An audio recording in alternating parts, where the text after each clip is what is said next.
இடத்திலும் ஒழிக்கக்கூடிய ஒரே வார்த்தை இல்லை என்று சொல்லுதான். தண்ணி இல்ல, பள்ளிக்கூடம் இல்ல, ரோடு இல்ல, பஸ் இல்ல, பால்வாடி ஸ்கூல் இல்ல, கிராம பஞ்சாயத்தில் நடக்க எந்த விஷயமும் வெளியே தெரிகிறது இல்ல.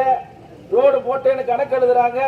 ஆனா நாங்க கிராம பஞ்சாயத்து கூட்டத்தில் போனா அந்த கிராம பஞ்சாயத்து கூட்டமே நடத்துறது இல்ல.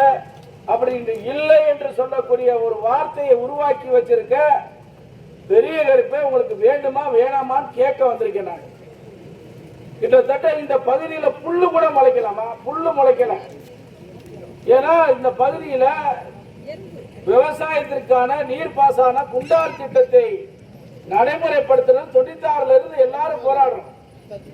இந்த குண்டாறு காவேரி கூட்டு குடிநீர் திட்டம் வரல, குண்டாறு விவசாய பாசன திட்டமும் வரல. ஆனா முல்லை பெரியார் நீர் வந்து மேலூர் கீழே வரைக்கும் வருது. அதை இந்த பக்கம் கொண்டு வர்றதுக்கு எந்த திட்டமும் இல்லை. ஆனா இந்த அமைச்சர் எதுல இருந்தாரோ ஊரக வளர்ச்சித்துறை அமைச்சரா இருந்தாரு. தன் ஊரை எல்லா கிராமங்களையும் வளர்ச்சி பண்ணணும்னு சொல்லி நான் இருக்கக்கூடிய பகுதியை கூட அவர் வளர்ச்சி அடைய செய்யல. இந்த பகுதி தமிழ்நாடுல இன்னைக்கு கேரளாவில் வயநாடுன்னு ஒரு கிராமமா அந்த குவாரி நடத்தினால நிலச்சரிவு ஏற்பட்டு கிட்டத்தட்ட 1 லட்சம் பேர் செத்தான். அங்கதான் பிரியங்கா காந்தி தான் அங்க எம்பியா இருக்கிறாங்க.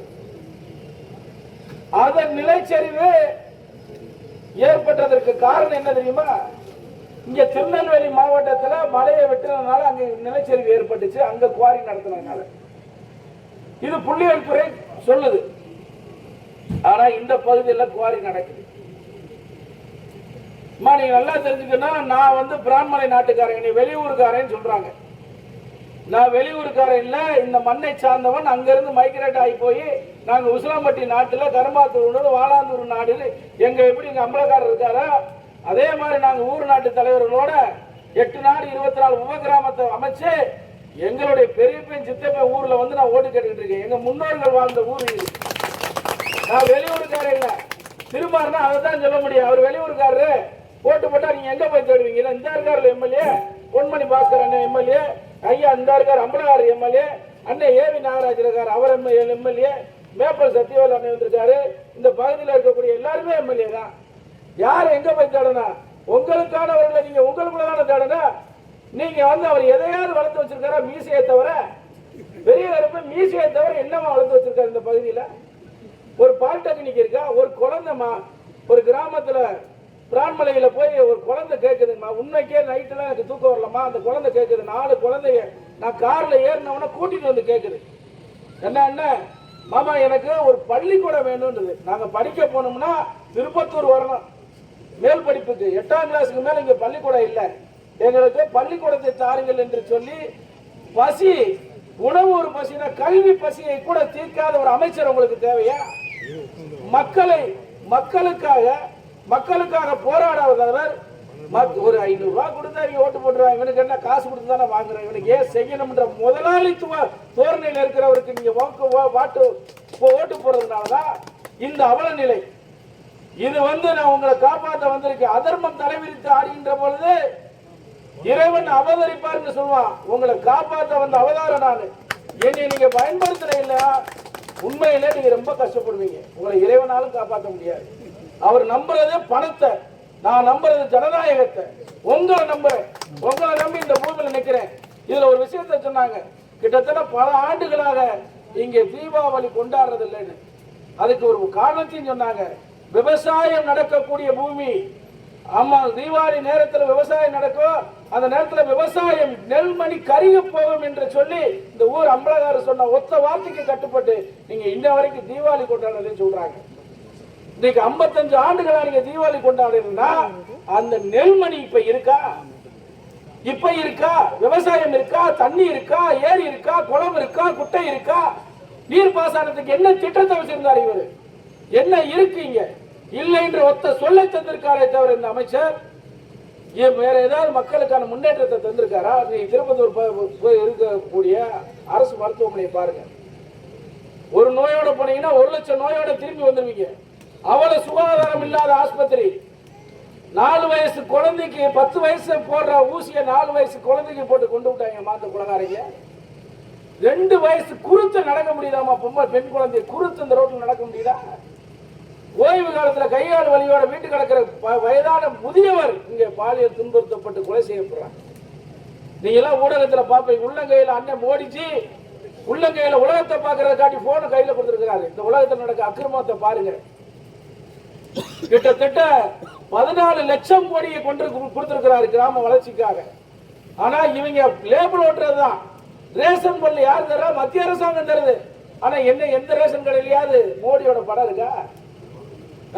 இன்னைக்கு வந்து முழுக்க முழுக்க முழுக்க முழுக்க மக்களை ஏமாத்துகின்ற அமைச்சர் மீண்டும் உங்களை சந்திக்க வர்றார்.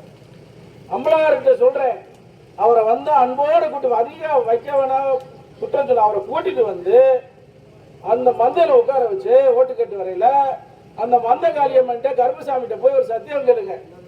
20 வருஷமா ஏதாவது ஒண்ணு சொன்னேன்னு யோசித்து ஒரு சத்தியம் பண்ணுப்பான்னு சொல்லுங்க. அதுக்கப்புறம் நீங்க ஓட்டு போடுங்க. எதுவுமே செய்யாதவரை நீங்க மீண்டும் மீண்டும் தேர்ந்தெடுத்தீங்களா? குவாரி மட்டும் இல்ல, குவாரிக்கு மழை வெடி வைப்பா, இங்க வீடு இடியும், குழந்தைகள் நிம்மதியா வாழ முடியாது, போய் பள்ளத்துல போய் விழுந்து உயிருக்கு ஆபத்து ஏற்படும். இந்த நிலையெல்லாம் வந்துச்சுன்னா நாங்க வந்து வெற்றியின் தோல்வியும் ஒரே நிலையில பார்க்கக்கூடிய வங்கத்து சிங்கம் நேதாஜியினுடைய தொண்டன். நான் பாரத் பிளாக்காரன், செய் அல்லது செத்து மடி என்ற சித்தாந்தத்தை கொண்டவர்கள் நாங்க.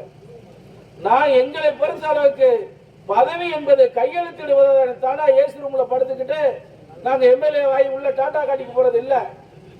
நான் இந்த பகுதியை நான் வந்து வேண்ட விருப்பதான் வந்தேன். என்னடா இந்த ஊர்ல போய் நிக்கிறமே வைக்கிறமே. ஆனா ஒவ்வொரு கிராமத்தையும் நான் பார்க்கல. இந்த கிராமத்தை தத்தெடுக்க வேண்டும். வருடத்திற்கு 5 கிராமங்களை தத்தெடுக்க வேண்டும்.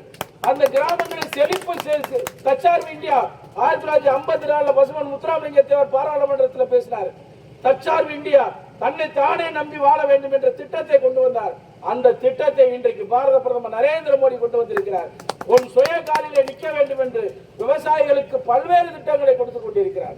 அந்த திட்டங்கள் எல்லாம் தங்கு தடை இல்லாமல் உங்களை வந்து சேர வேண்டும் என்று சொன்னால், அரசாங்கம் கொடுக்கிறத வாங்கி கொடுக்கறத கூட உங்களுக்கு அமைச்சருக்கு இங்க வலிக்குதுன்னா என்னங்க நியாயம்? அரசாங்கம் ஜல்ஜீவன் திட்டம்னு சொல்லி எல்லா வீட்டும் நீங்க எல்லாம் எங்க பகுதியை வந்து பாருங்க. எல்லா வீட்லயும் 4 பைப் இருக்கும், ப்ளூ கலர் பைப். இங்க இருக்கா? போட்டிருக்காங்க, தண்ணி வராது. தண்ணி வரல, அது ஊழல் நடந்திருக்கு, அதெல்லாம் நிப்பாட்டி. அதனால எல்லா இடத்திலும் தண்ணீரை கூட விலைக்கு வாங்கக்கூடிய ஒரு காலத்துல பசுமன் முத்துராமலிங்க தேவர் சொன்னார், தண்ணியை விலை கொடுத்து வாங்கும் காலம் வரும், புறா கூடு போல மனிதன் கட்டி வீடு கட்டி வாழ்வான், நெல்லு விளைகிற இடத்திலெல்லாம் மனிதன் கல்லை மூண்டி அதை கூறுபட்டு விற்பான்னு சொல்லி எப்ப சொன்னாரு? 1952 சொன்னாரு. அதெல்லாம் இப்ப நடக்குதா? நான் இப்பயும் சொல்றேன், மீண்டும் அவரை தெய்வமாக ஏற்றுக்கொண்டவர்கள் நாங்கள், அவருடைய சித்தாந்தத்தை ஏற்றுக்கொண்டவர்கள் நாங்கள். நான் சொல்றேன், நீங்கள் மீண்டும் 5 ஆண்டு காலம் பெரிய கருப்பனுக்கு நீங்கள் வாக்களித்தால் இங்க இருக்கக்கூடிய மந்த கருப்பு கூட உங்களை மன்னிக்காது என்று சொல்லி இன்னைக்கு ஏழையின் மகன், விவசாயியின் மகன் அண்ணன் எடப்பாடியார் அவர்களுடைய சின்னம் இரட்டை. அந்த இரட்டை சின்னத்திற்கு பதிலாக தாமரை சின்னத்திலே பாரதிய ஜனதா கட்சியின் வேட்பாளராக நான் நிற்கிறேன். எனக்கு தாமரை சின்னத்திலே வாக்குகள் தாருங்கள். நான் வந்தால் கண்டிப்பான முறையிலே இந்த கிராமங்களை தத்தெடுப்பேன். அம்பலதாரர்களுடைய ஆலோசனை பெறுவேன். இந்த கிராமத்திற்கு என்ன செய்ய வேண்டும் என்ற திட்டத்தை தீட்டுவேன். அந்த திட்டத்தை கண்டிப்பான முறையிலே நடைமுறைப்படுத்துவேன் என்று சொல்லி தாமரை சின்னத்திற்கு வாக்குதாருங்கள் என்று விடைபெறுகிறேன். நன்றி, வணக்கம்.